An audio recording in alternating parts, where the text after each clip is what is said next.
Merci beaucoup. D'abord, un grand merci au Père Antoine de nous accueillir donc, pour cette co-organisation, la première, et je pense avec l'aide de Dieu, pas la dernière, entre la paroisse donc, ici de Notre-Dame d'Auteuil et l'Université Interdisciplinaire de Paris, présidée, comme le savent nos adhérents, par Jean-François Lambert. Donc, il y a deux types de public.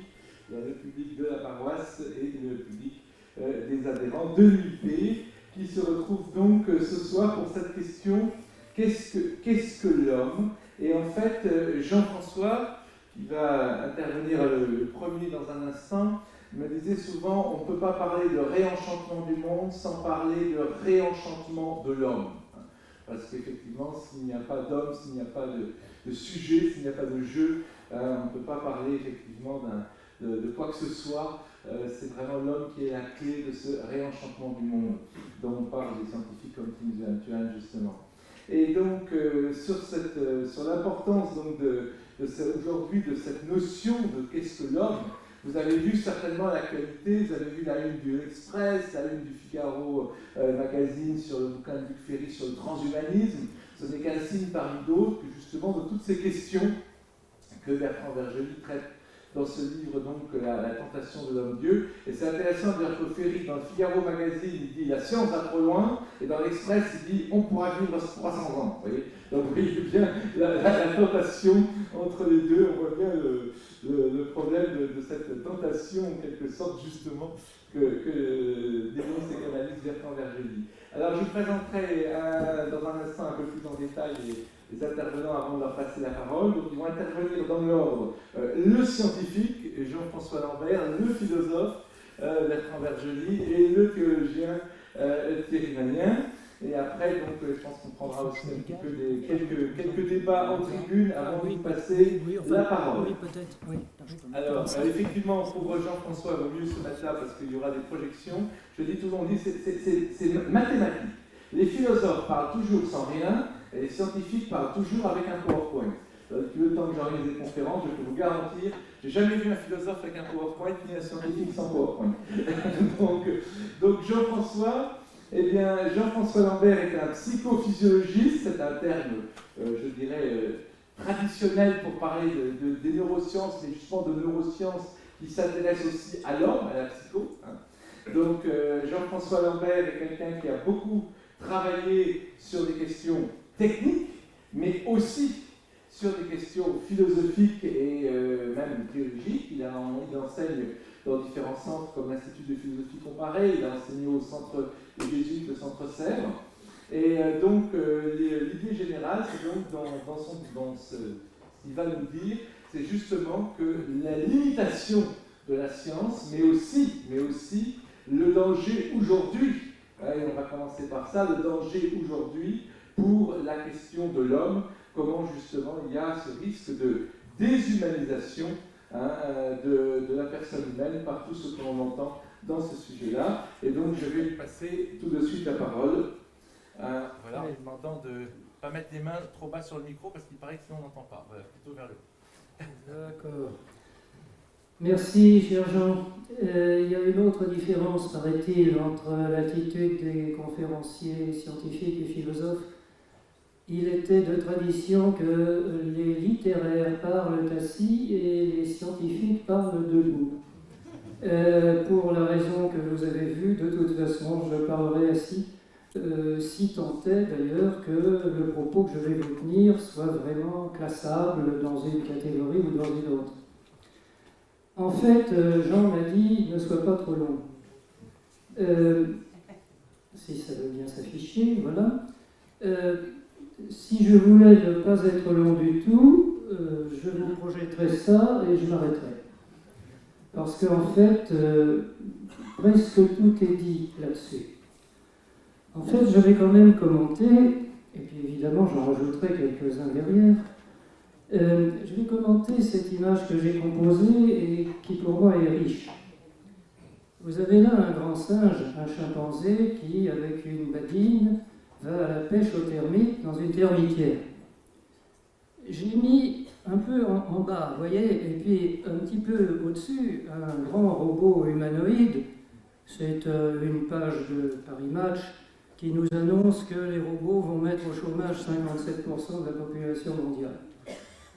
Et puis entre les deux, une petite photo, d'un tout nouveau-né, en plus, en l'occurrence, c'était même un prématuré, petite photo. Alors, si vous regardez bien, cette petite photo, elle déborde un peu des deux côtés sur les deux grandes. C'est-à-dire que, qu'est-ce que l'homme? Quel est le statut de l'homme? Bien, au fond, aujourd'hui, pour certains, l'homme, ou d'ici 50 ans ou un siècle, peut-être certains diront, ben, l'homme, c'était un pont, c'était un relais de l'évolution, nécessaire sans doute, mais passager, entre l'animalité et les artefacts intelligents et immortels.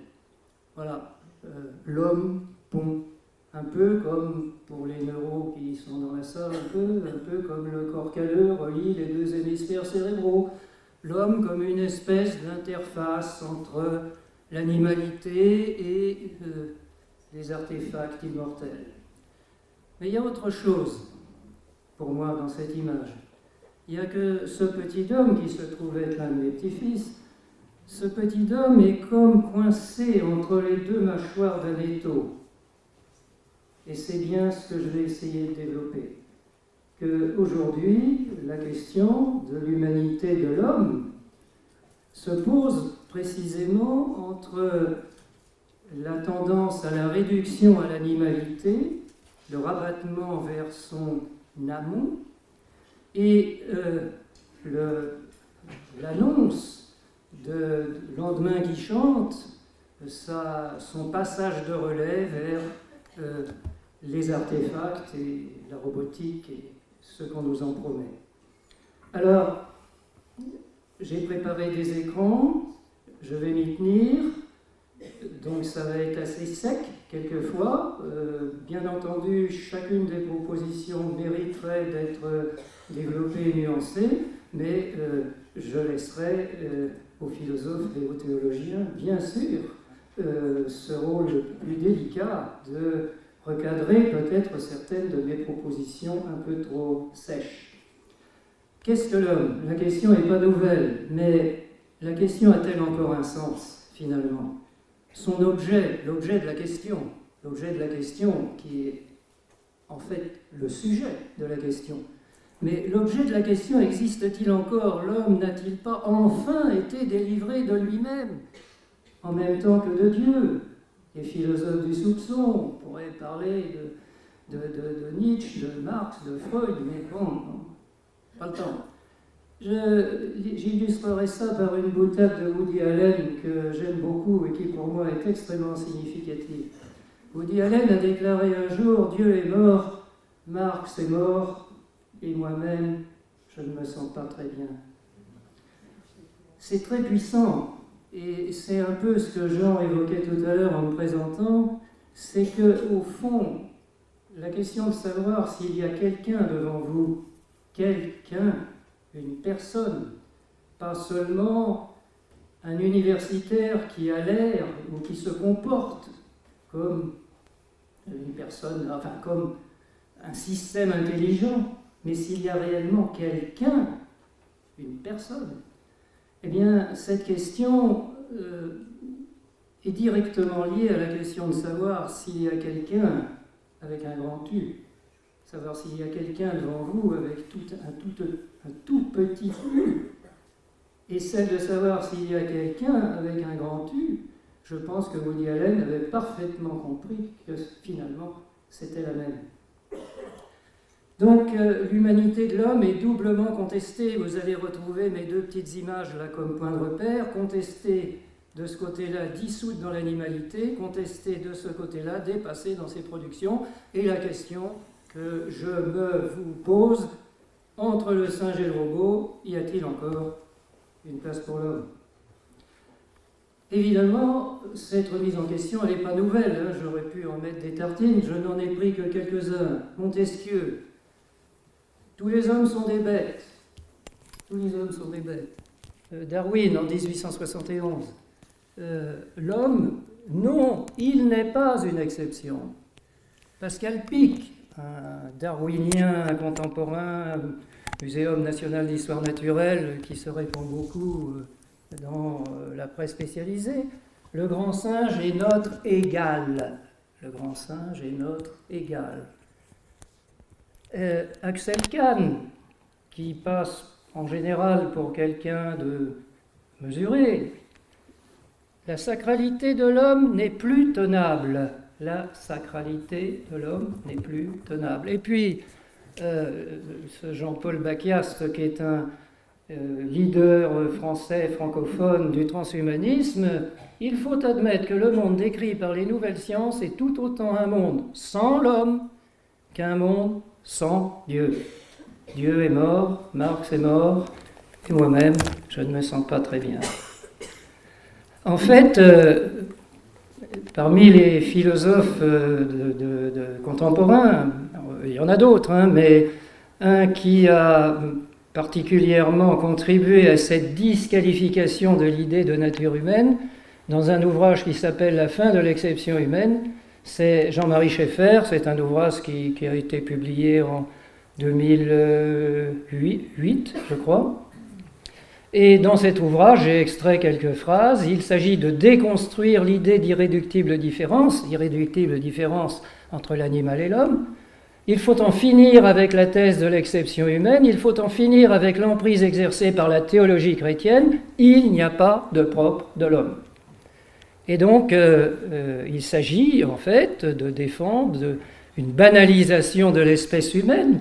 Et certains, vous le savez, vont au-delà de la simple banalisation. Cette espèce n'est pas simplement une espèce banale, mais la pire des espèces, ou dire de certains écologistes profonds.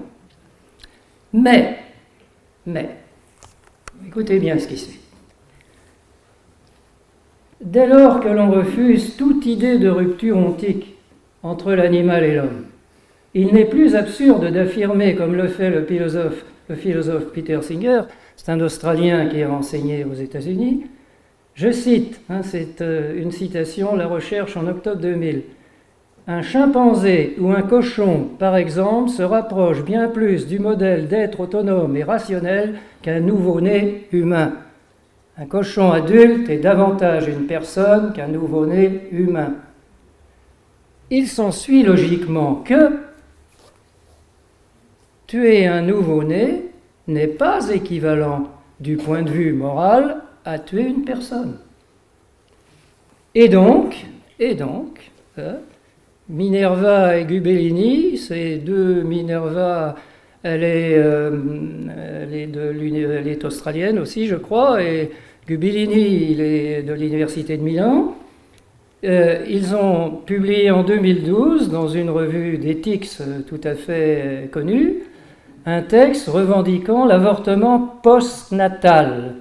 En effet, le droit de tuer un nouveau-né devrait être éthiquement permis dans les mêmes circonstances que l'est l'avortement. Voilà. Il distingue l'euthanasie de l'avortement postnatal. L'euthanasie, c'est tuer à la naissance un trisomique ou un mal-formé. C'est dans son intérêt de le tuer. Ça, c'est l'euthanasie. Mais l'avortement postnatal, c'est tuer un nouveau-né qui n'a aucune malformation, qui est parfaitement normal, mais au fond, dont les parents ne veulent plus. Le projet a changé, ou bien il y a des difficultés économiques imprévues. Et donc, pourquoi ils défendent cette thèse ? Parce que dans les deux cas, il ne s'agit pas d'infanticide. Il ne s'agit pas d'infanticide puisqu'un nouveau-né n'est pas une personne humaine, mais seulement un être humain. J'insiste là-dessus parce que pour la suite, il est extrêmement important pour essayer de répondre à la question qui nous est posée ce soir, qu'est-ce que l'homme ? On peut répondre à qu'est-ce qu'un être humain, et la science y contribue beaucoup, mais qu'est-ce qu'une personne humaine ? Qu'est-ce qui fait de l'homme Homo sapiens sapiens un humain ?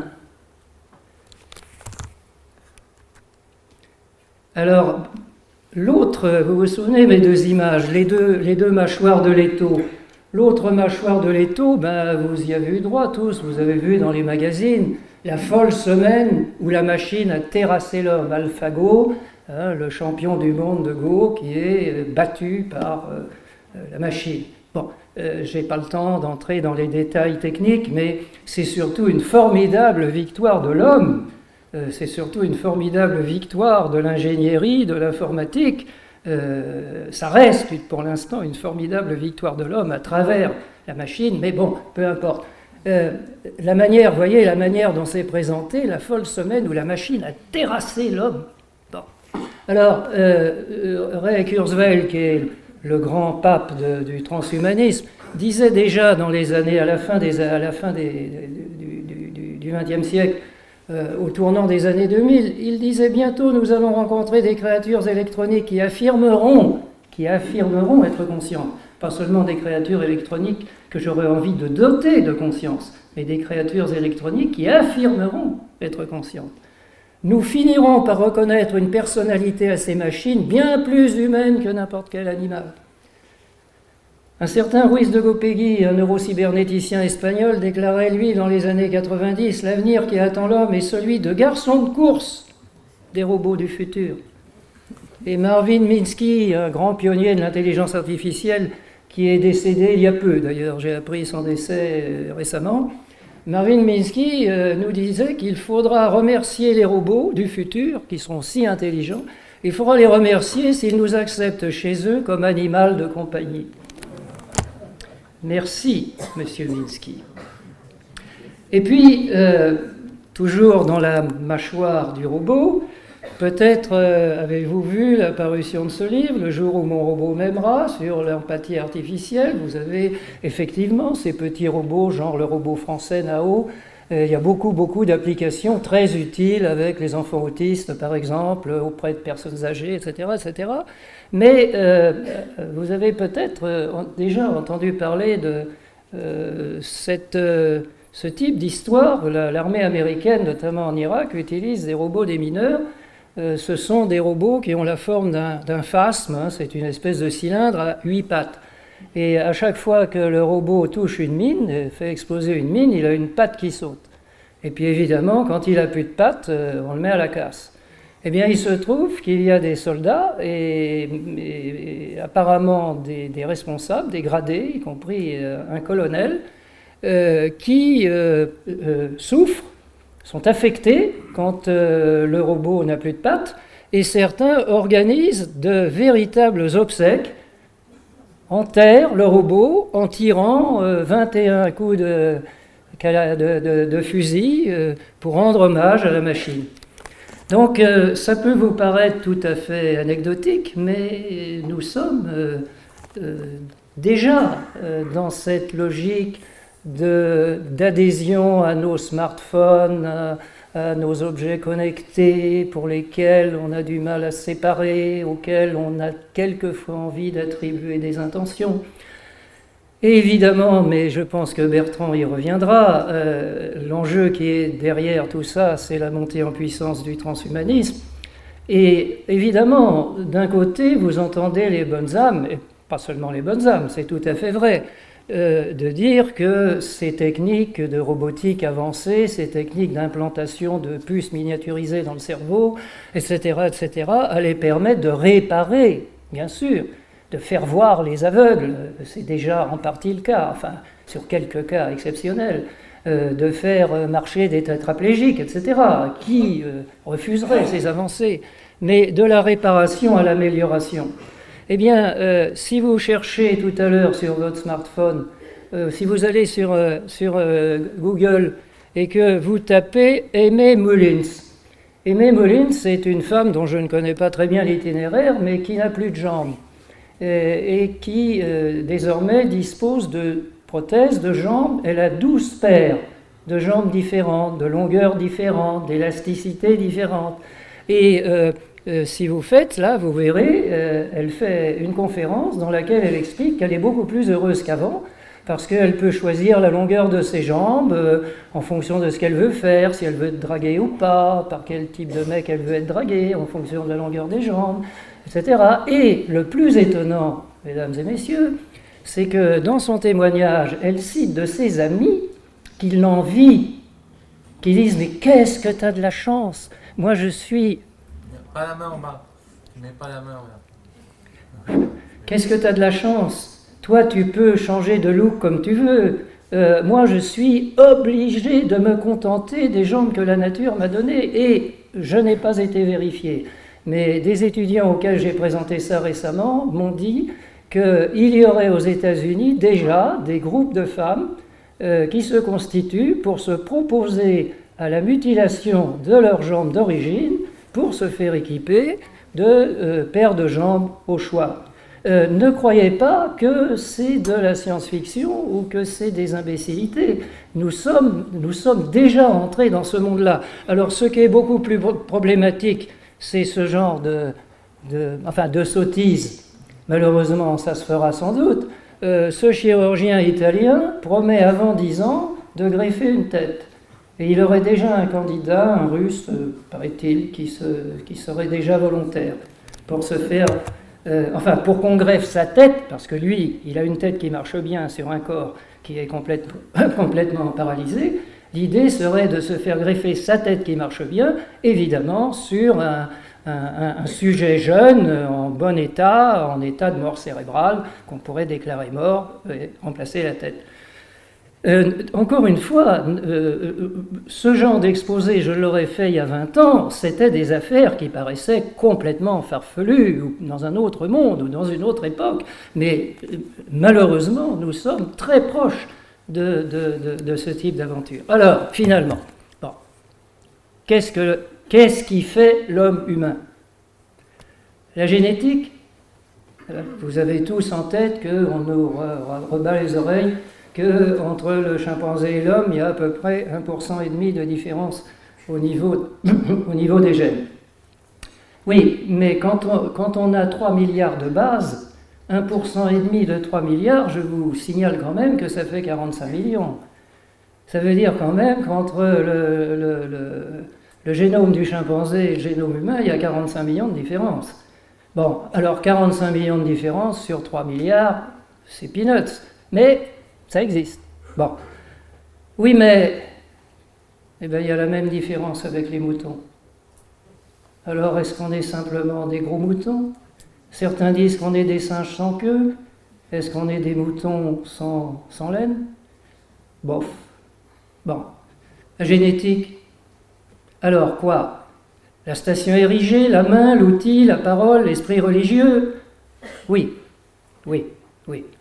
Quand vous lisez, même dans la vulgarisation, le passage à l'humain, en effet, l'outil. Alors, l'outil, la main. Et la main, évidemment, la main humaine est tout à fait spéciale. Elle est totalement libérée de toute participation à la locomotion, ce qui n'est le cas d'aucun singe. Aucun singe n'est complètement les mains, les membres antérieurs d'aucun singe ne sont complètement libérés de la locomotion.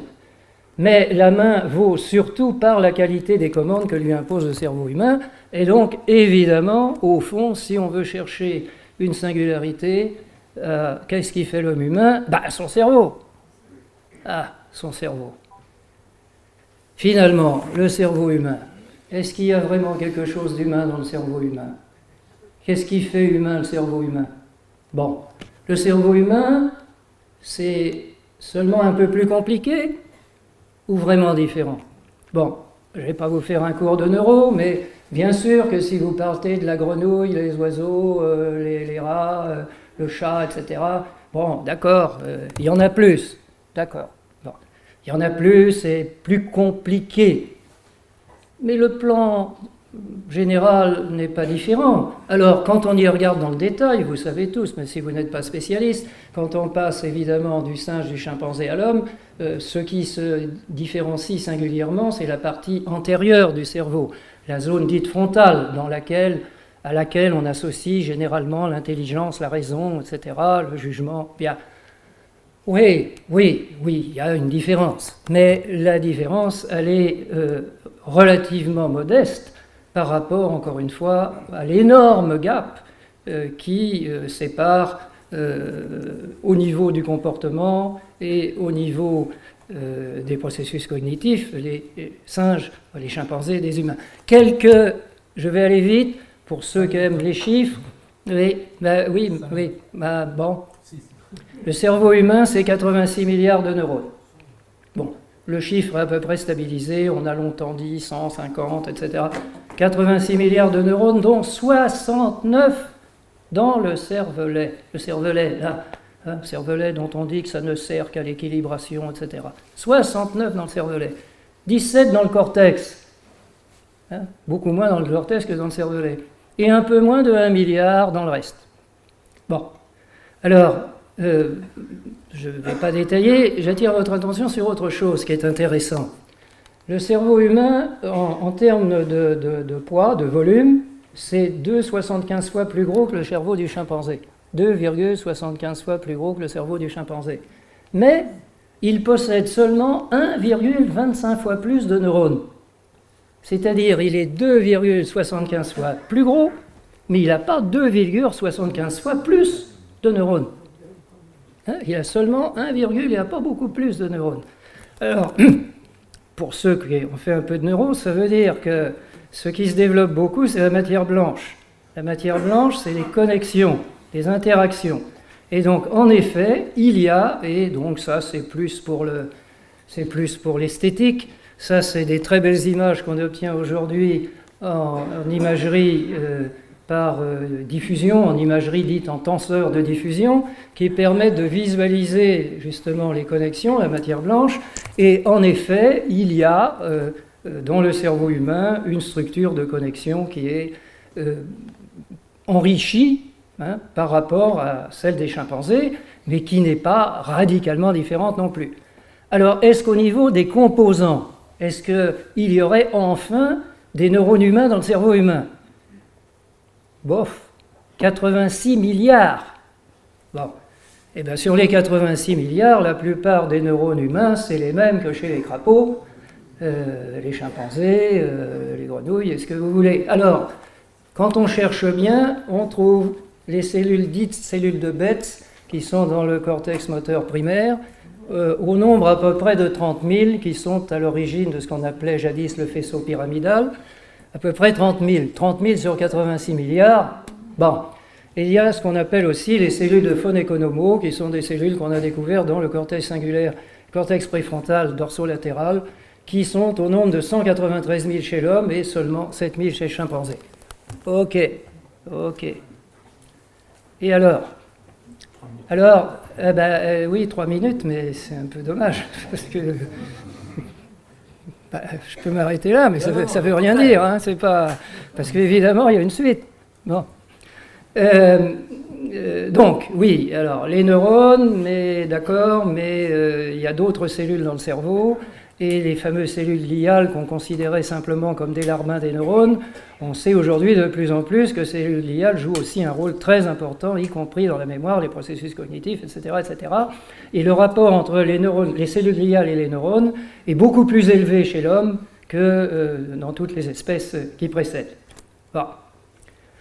Alors, néanmoins, et je cite ici deux personnages que tout oppose, enfin, deux très grands neurophysiologistes, mais que tout oppose au plan des idées, dans Jean-Pierre Changeux, qui, dans l'homme neuronal, déclarait déjà, au niveau des mécanismes élémentaires de la communication nerveuse, rien ne distingue l'homme des animaux. Aucun neurotransmetteur, aucun récepteur ou canal ionique n'est propre à l'homme. Et il a raison. Bon. Sir John Eccles disait, lui, dans une autre logique, c'est une mesure de notre ignorance que l'on ait pu identifier dans le néocortex aucune structure particulière, ni aucune propriété physiologique, par quoi le cerveau humain se distinguerait nettement du cerveau d'un singe anthropoïde. Alors, je vais passer très vite, mais pour essayer de passer le relais et de vous faire comprendre là où je voulais en venir. Alors, bon, si on cherche bien, il y a des travaux aujourd'hui qui montrent que dans le cerveau humain, il y a des petites zones qui n'existent pas du tout chez les chimpanzés. Bon, par exemple, cette zone-là, je n'insiste pas. Bon, mais, encore une fois, par rapport au changement ontologique que l'on sait, les différences en question, elles sont peanuts. Donc si l'humanité de l'homme ne réside dans aucun composant, d'où tient-il alors son humanité? On répond évidemment de la culture. Alors, je passe. Mais la culture, c'est quoi? C'est l'outil. Alors l'outil, ok, mais vous allez me dire, oh, mais les chimpanzés, vous avez commencé par ça. Les chimpanzés, ils utilisent des outils, la brindille, là, pour aller à la pêche, aux termites. Bon, il y a plein d'animaux qui utilisent des outils, qui fabriquent des outils. Oui, mais l'instrument est généralement choisi de manière aléatoire, c'est un objet naturel, saisi à proximité, il est utilisé immédiatement et abandonné ensuite. Alors que les objets d'usage humain sont fabriqués à l'avance, indépendamment d'un besoin actuel, et pour un usage tout autant symbolique qu'économique. Et puis n'oubliez pas que les corbeaux aussi se servent de brindilles pour extraire les insectes de leur cache. On a même constaté que les pies peuvent utiliser le passage des voitures pour casser des noix. Et certains poissons se servent de rochers comme enclume pour casser des coquillages. Alors serions-nous simplement un gros poisson, une pie évoluée? Bah, bof. Bon. Alors le langage, alors je passe aussi, il y a plein de travaux extrêmement intéressants qui montrent au niveau cérébral, en effet, que le développement du langage est lié au développement de l'outil, la fabrication de l'outil, le développement du langage. Mais vous pourriez aussi me dire, mais les singes, ils ont accès au langage, les expériences de Prémac, etc., et tous les singes oui, les chimpanzés, d'accord. Mais les chimpanzés n'ont jamais, par eux-mêmes, utilisé des éléments, des bouts de plastique pour communiquer. Hein. C'est-à-dire, là aussi, je n'ai pas le temps de développer, ok, il y a certainement dans le cerveau du singe plus que les singes n'en ont jamais utilisé eux-mêmes. Mais qu'est-ce qui fait que les singes ont accès au langage humain, enfin à des rudiments du langage humain? Qu'est-ce qui fait que les singes ont accès à des rudiments du langage humain? L'homme. L'homme qui n'est pas un singe. C'est l'homme qui tire du cerveau du singe plus que les singes n'en ont jamais tiré d'eux-mêmes. Mais si on fait ce raisonnement pour les singes, on peut penser qu'il y a dans le cerveau humain bien plus que nous en tirons nous-mêmes. Mais qui nous tirera vers le haut, nous? Alors, c'est la fin, hein, sois sûr. Que pouvons-nous retenir de cette exploration de la singularité humaine? En fait, rien de vraiment décisif. Sinon que quelque chose a certainement été oublié. Le cerveau ne nous dit pas ce que nous sommes, ni ce que nous devons faire.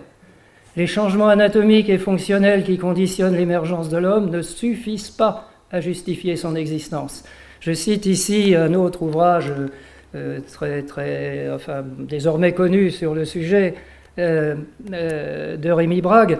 Le seul fait, je cite Rémi Brague, le seul fait que la nature ait produit une espèce qui puisse envisager sa propre destruction montre qu'il n'est pas si facile de voir dans cette espèce le pur produit de la nature. Alors, aucun autre être ne se pose la question de la légitimité de son existence. Ce n'est certainement pas en scrutant notre cerveau que nous trouvons la réponse. Il manque donc quelque chose à notre description. Mais l'objet même de ce manque fait défaut. Du moins fait-il défaut en tant qu'objet, car, ça c'est un peu technique, le réductionnisme s'accomplit dans ce qu'il efface. Les préalables même de la science font que l'objet en question, il est tout à fait naturel que l'objet en question manque à la description. D'ailleurs, beaucoup de philosophes ont bien senti ça. L'homme est plus que ce qu'il peut savoir de lui-même. Karl Jaspers, Xavier Emanueli n'est pas un philosophe, mais L'homme n'est pas la mesure de l'homme. C'est un livre qu'a publié Xavier Emanueli il y a quelques années. Autrui est donc plus que ce que nous savons de lui, et c'est dans ce plus que nous le respectons en tant que personne, le petit visage de ce petit bébé coincé entre un grand singe et un grand robot. Mais ce plus ne peut que faire défaut à la description empirique, car ce qui permet la représentation n'y est pas représenté. Il n'y a pas, la description elle-même ne contient pas le descripteur. Alors, évidemment, je pense que le successeur ne manquera pas de revenir un peu sur cette conception ternaire de la personne humaine dans l'anthropologie biblique. Il convient, je pense, de reconnaître en tant que chrétien de reconnaître, indépendamment du cérébral et du mental, de ce que saint Paul appelle l'homme psychique en 1 Corinthiens 2, l'existence d'une autre composante de la personne humaine, elle, de nature spirituelle, ce que saint Paul appelle précisément l'homme spirituel. Donc corps, âme, esprit, dans la Bible, Nefesh, Bassar, Roi. Dans un tel contexte, le corps et l'âme sont naturels et l'objet des sciences cognitives, mais l'esprit grand E, pas l'esprit dont parle Jean-Pierre Changeux, l'esprit grand E est donc à la complémentarité de l'âme et du corps telle qu'elle peut être étudiée par les sciences cognitives s'ajoute le don de l'esprit. L'homme n'est pas détaché de la nature, mais ce don fait de lui un être d'exception. La science explique l'être humain, mais la science à elle seule ne peut pas expliquer la personne humaine.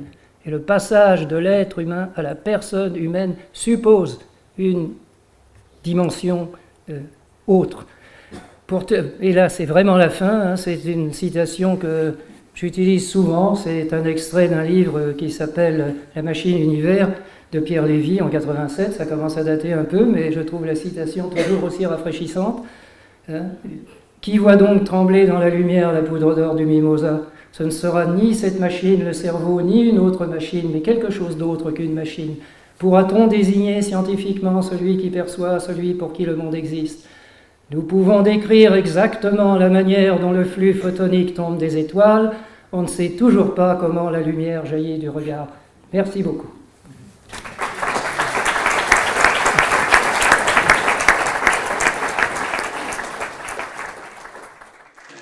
Oui, donc juste un petit mot pour dire, pour ceux qui le découvrent, puisque les adhérents de l'UIP le connaissent bien, mais comme c'est la moitié de la salle est nouvelle, l'approche de Jean-François Lambert est une approche apophatique. Vous avez certainement entendu parler de la théologie apophatique, qui vous dit ce que Dieu n'est pas, et non pas ce que Dieu est. Eh bien, cette approche, d'une certaine façon, elle est fréquente à l'UIP. D'ailleurs, le père Thierry Magnin, qui fait partie de nos membres fondateurs, a écrit tout un livre sur l'épreuve de l'incomplétude. Et c'est très important, justement, de montrer comment on peut déconstruire le discours clos sur lui-même, qui voilà, l'homme, ce n'est rien d'autre que. Et donc, c'est cette tentative-là que Jean-François vient de faire, en vous montrant deux choses. D'abord, effectivement, le risque pour l'être humain de toute cette tendance actuelle, l'homme écrasé entre le singe et le robot, finalement à peine mieux qu'un singe et moins bien qu'un robot demain. Et deuxièmement, cette idée que ce qui fait justement le propre de l'homme sur le plan de l'objectivité scientifique, on ne peut le voir que de façon apophatique. Et ça, c'est, je pense, une démarche très importante.